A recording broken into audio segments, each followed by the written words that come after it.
Представяме най-новия буклук, произведен от фирмата.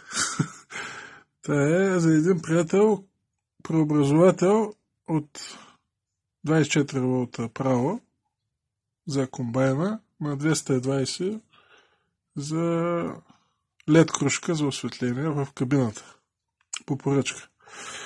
Значи, подаваме 22 волта на входа.